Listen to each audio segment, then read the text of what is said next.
Welcome to Come to Work with me for another episode where we are talking with some amazing people about what they do for their job, how they got there, and why young people should also look into these roles. Of course, I'd like to acknowledge the traditional owners of the land on which we all meet from today. We acknowledge um, their land, we acknowledge their ownership, and of course, their elders, past, present, and emerging. And I would like to welcome any Indigenous or Torres Strait Islander friends joining us today. Today, we have got some great and very interesting people who work in the events management and entertaining industry. So, of course, we've got Danny and we also have Carrie. So, please, ladies, jump in and join us. Hello, Audrey. Hi. Now, Carrie, this is different for us because usually you're with me in this group, but we don't do this side of stuff. You help out with all of our tech stuff. You run everything behind the scenes. So welcome to the fun side, I guess. Yeah, it's a very different thing for me to be on this side of the camera. So very excited to be here. But gosh, I'm nervous. This is outside of my comfort zone.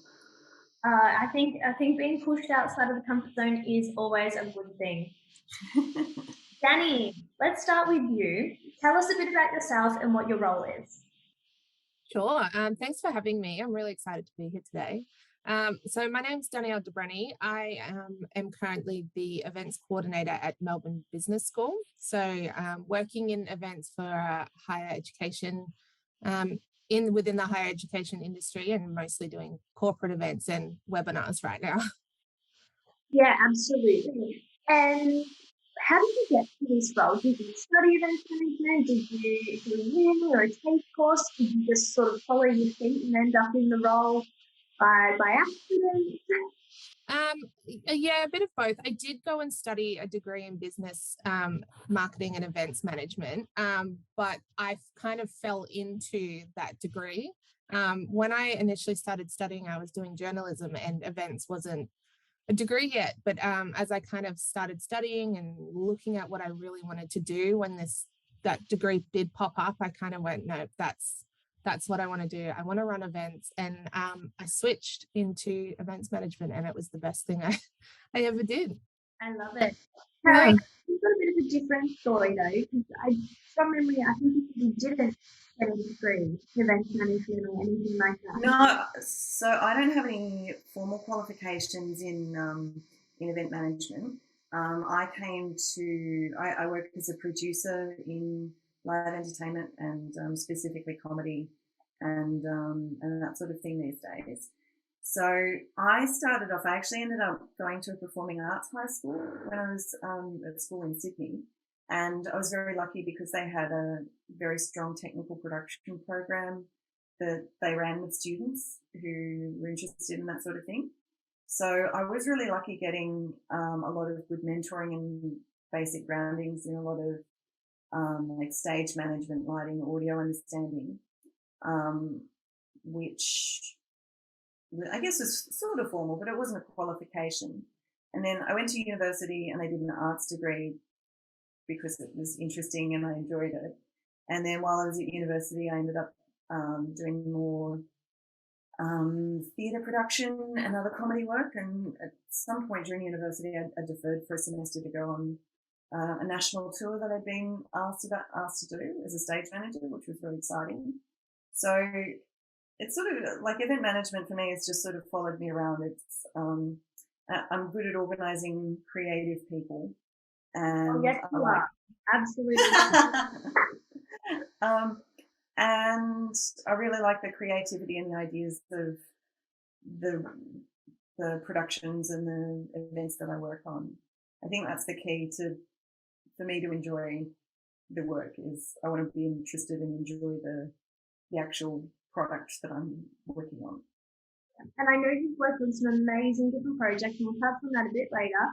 But Danny, what has been one of your favourite events to work on, to put together, or to even attend?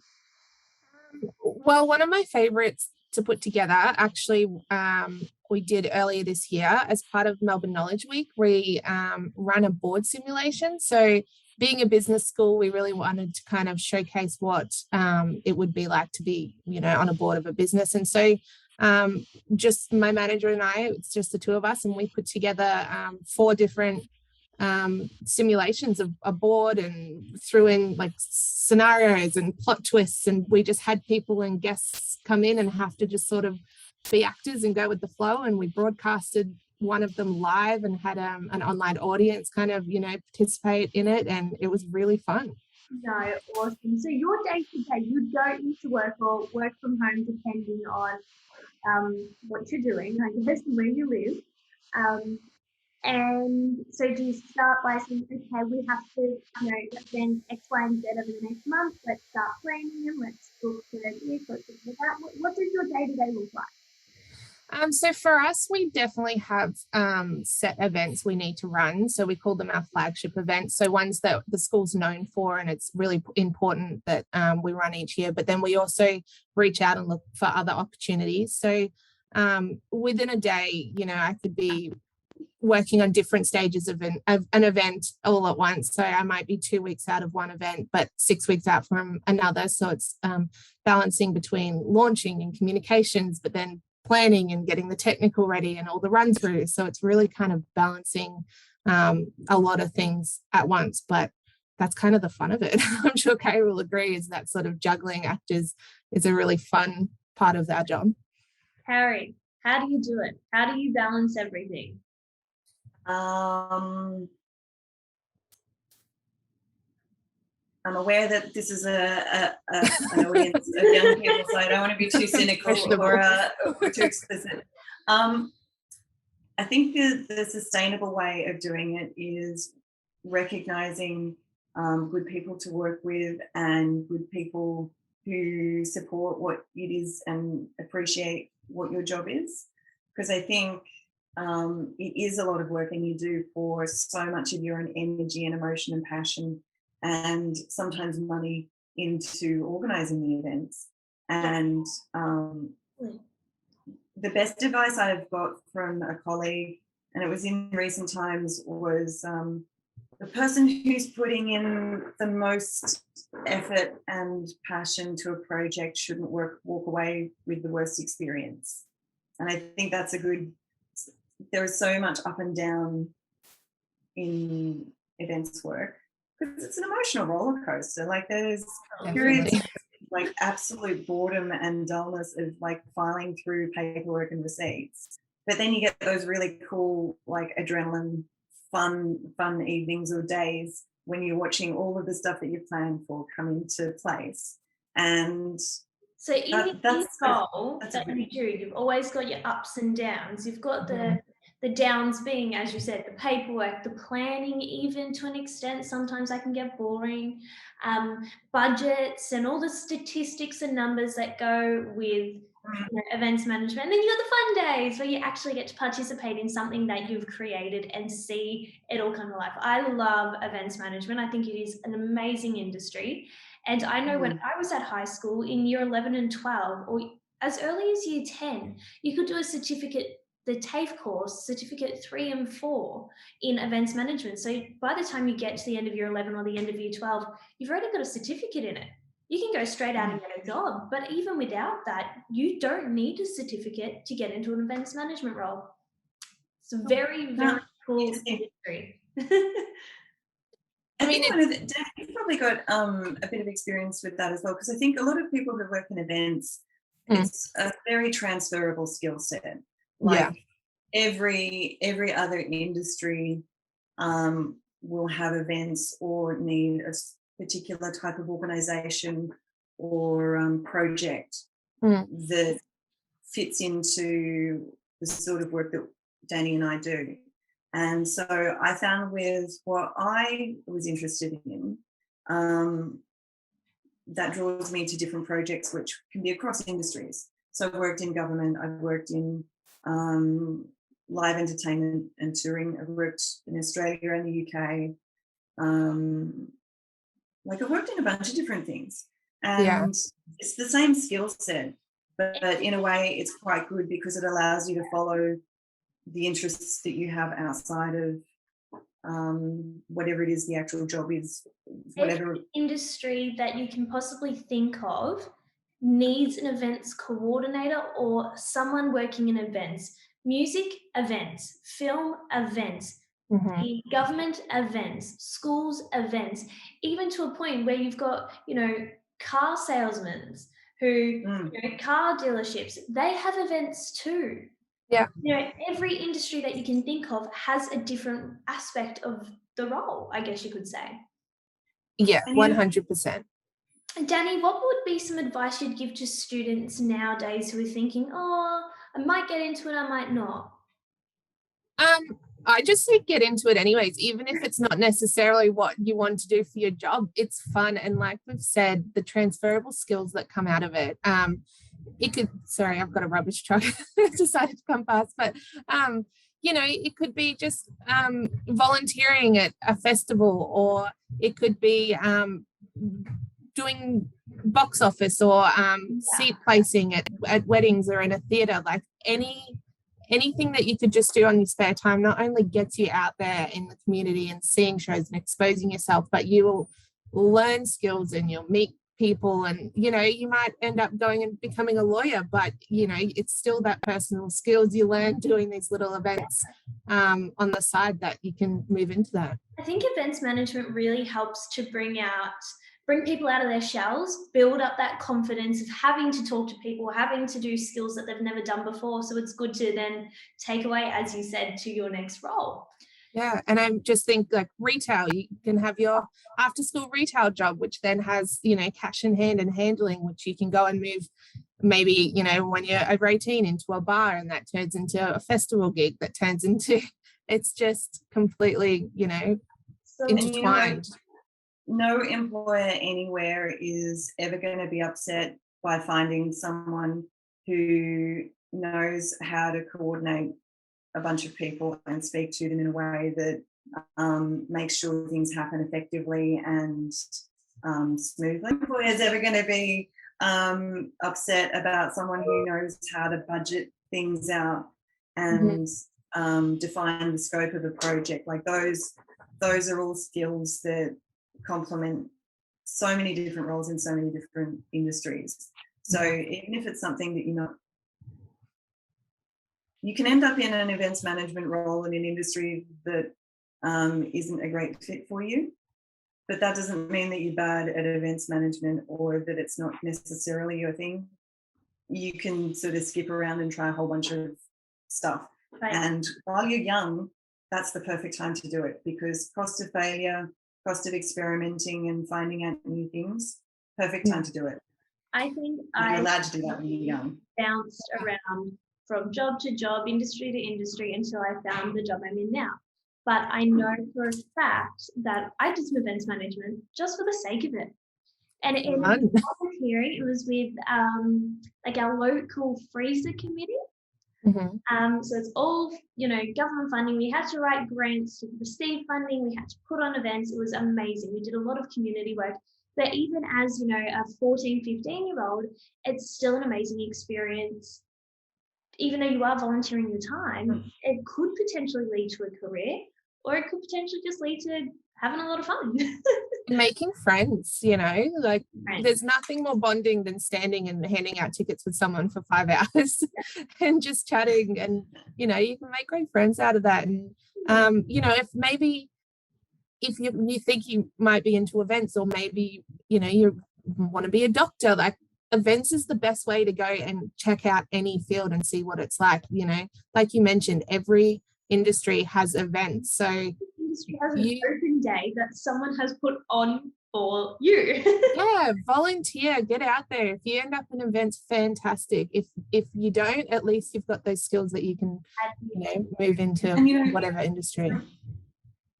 From my events background, so I've done some really weird, I've got a weird job history. But I've, through event management, I've worked in the New South Wales Stem Cell Network. I've worked in universities. I've worked at a TAFE. I've worked with kids. I've toured to Edinburgh for a number of different shows. Like I've done a little bit of stuff in TV. I've got wacko stories from all of the stuff that I've done. But I've worked. Oh, and I worked in like an insurance company place for a while. Yeah. It was miserable, but like, I mean, it's crossed over from like marketing to administration to events design and curation and that kind of thing. Yeah. Like you can do whatever you want. If you've got, You've had that adventure. You've been able to travel like all of Australia and the world with this job, and so many people get to see the world by being in events. It's well, just not so much at the moment, but Yeah, but I mean, for a lot of these, people that are probably listening, hopefully this will be over when they are at that point that they're wanting to travel, and you will need to fund yourself along the way, and events is a great way to do that. absolutely. So Yeah. will both of you say that at this point in time in your careers, COVID has been the biggest challenge you've faced? It's not, sometimes I'll sit back and be like, okay, one of my biggest challenges I face on a day-to-day is I can't do math very well, or I suck at responding to emails, or I'm very just, yeah, cool, I'll get to that another day. That's sometimes my attitude. So would you say that at this point in your career, yes, you've had those challenges, but COVID and events management has definitely put a stop on a lot of events, but it's also been an opportunity for you to find other ways of hosting it. Like you said, Danny, with your online event a couple months ago. So do you think yes, your biggest challenge, but it's also pushed you to develop other ways? Yeah, definitely. I mean, when this all started, I'm not going to lie, I was worried for my job, but events even going to happen? Are we going to be needed? But that really kind of showed, and we've been talking about transferable skills, like how many transferable skills you have as an event manager, because we had to completely flip everything we know and put it online and make it equally as good for the audience. And, and now it's how do we switch that back? So it's been tough, but it's been so rewarding. Absolutely. Carrie, how did you go with Melbourne Comedy Festival and, a lot of stand-up shows that are no longer able to happen? How's that side of things? Look, I'll try and give an honest answer for the people who are watching without being too negative and nihilistic. At the beginning of the pandemic, when we started shutting down, I and my partner pivoted online to doing live stand-up shows online with like an interactive audience, and that was great. And the audiences were so supportive, and we had a great time. And we ended up doing something like 30 shows. Like we had, we'd sold over a couple of thousand tickets. I think maybe towards 3,000 tickets. So they'd gone really well. But the downside of that is, and working in the arts and events in particular, there is a very unclear line about the boundaries between your personal life and your professional life, which can be quite exhausting after a while. And because of the lockdown, we converted our living room kitchen into a pop-up TV studio and soundstage. Yeah. So we poured a heap of money into getting the gear that we needed and setting it all up and everything. And it was incredibly rewarding and lovely. And the connections and relationships that I made through that process will endure for many, many years.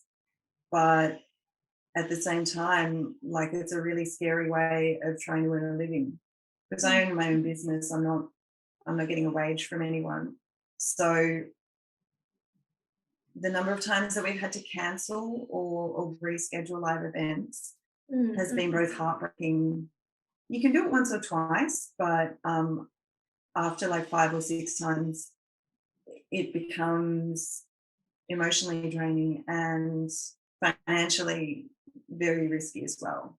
Yeah. Like the joke investment I made in Bitcoin at the beginning of the year for a while was earning more money than the work that I had been doing for 15 years.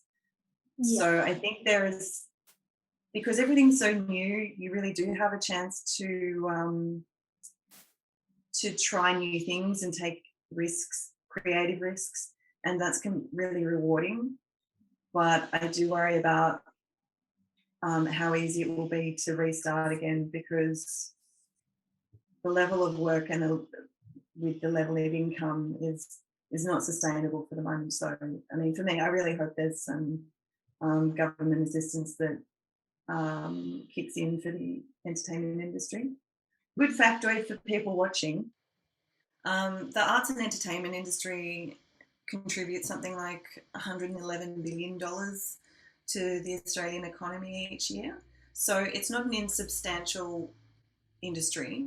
It's something that has a lot of flow-on effect through every other industry that you can imagine. I don't think that should be underestimated for anyone who's coming into the industry. It can often be forgotten amongst a lot of things, but actually the stuff that we do is has a lot of flow-on effects for a lot of things down the road, financially and economically. Yeah, definitely. I think we might have just lost Audrey. I think she's Oh, there. here She she is. Friends, I definitely just lost internet for a brief second, but I'm back. Now, thank you guys so much for joining us today. We have Thank you been for having very us. grateful for Harry to jump on this side of the camera and have a chat. And of course, Danny, thank you for taking time out of your day to let people know about the events management industry. And yes, it's got its lows, especially at the moment. It is so tough, I can understand. But hopefully, post-COVID, we'll be able to get back out and celebrate some amazing events. Yeah. Fingers You crossed, know, yeah. it's a tough time, but events is extremely rewarding, and you know, it's something that you kind of have as part of your professional life and your personal life. You know, when you go to an event after having worked in it, you understand what goes into it. So instead of just sitting in a seat at a concert, you get to really look and see or everything that went on behind the scenes and appreciate it more, you know. Appreciation for it. Yeah, it's just you know, when you see a banner on the side of on a tram, you think like, yes, that's really, you know, that's, you understand the advertising and everything. So I just think it's a great industry. It's hard right now, but it's really worth getting into. Absolutely. Again, Yeah. guys, thank you so much. Thanks, Carrie, and big shout out to Serious Comedy, of course, as always. Thank you. We have no events on at the moment, what with the pandemic, but keep your eyes peeled. Yeah. And of course, well, we'll be back here next week. I know Carrie and myself will be, to discuss banking and finance on August the 7th at 11:15. Also, if you're jumping on our Facebook or Central LLEN website, we do have a survey for students to go in and fill out, and also lots of lesson plans for teachers that are, I guess, in regards to all of our different episodes. So get back to work, Danny and Carrie. Continue living the best life, and we'll see you soon, and we wish you all the best.